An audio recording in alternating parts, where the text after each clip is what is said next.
The Computer Center for Visually Impaired People at Baruch College, City University of New York, Demonstration Center. Today's presentation is by Bradley Hodges from the American Foundation for the Blind. Let's talk about shopping. The shopping experience is really critical.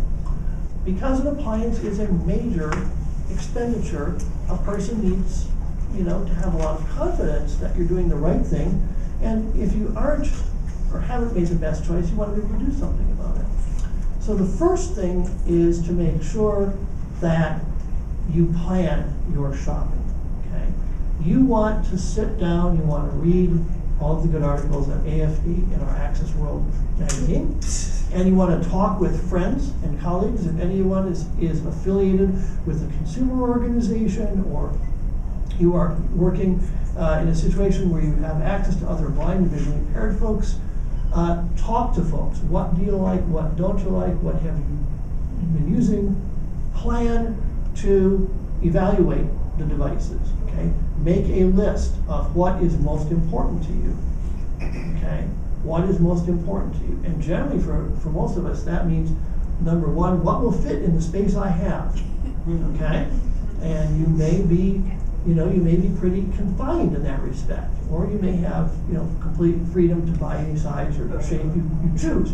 And that's something as simple as front loading versus top loading. Can I vent a dryer, or do I have to have a self-venting dryer? So all of that is something to think about. Then start going shopping, and plan to take time, and plan for frustration. When you walk with cane or dog to the door of that big box store, the good Lord above only knows what you're going to find on the other side in terms of people's response to your blindness. And I always say, if someone is just, as I say, if you pick the short straw that day, okay, you need to be ready to say, you seem to be uncomfortable with my blindness. I'd like to work with someone else. And if that doesn't work, remember there's someone else down the street to sell you the appliance. There's no such thing as only one place to buy any given washer and dryer. If you want to order something, and of course most appliances are not on display. They only have a fraction of what they sell on the showroom floor.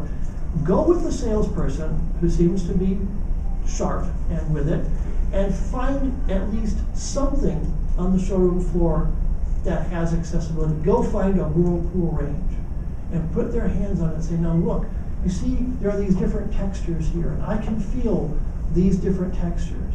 Or I can feel the pointer on this knob on this washing machine. Okay. If you're lucky, the light will go on, and they'll say, oh, okay, now I understand. Let's go look at the catalog. And they can tell by the catalog which controls, which appliances have similar controls and which have different controls. Make sure that you can take it back and not get stuck. Okay? A lot of places there is a 15% restocking fee. Or they will give you a refund, but it's only a store credit. Okay? And you find out that store is the last place on earth you want to have, a penny or a dime, much less a couple $1,000s worth of appliances, right? I'm stuck with a $2,000 store credit at a place I don't want to do business with. And if they won't guarantee that, again, walk away.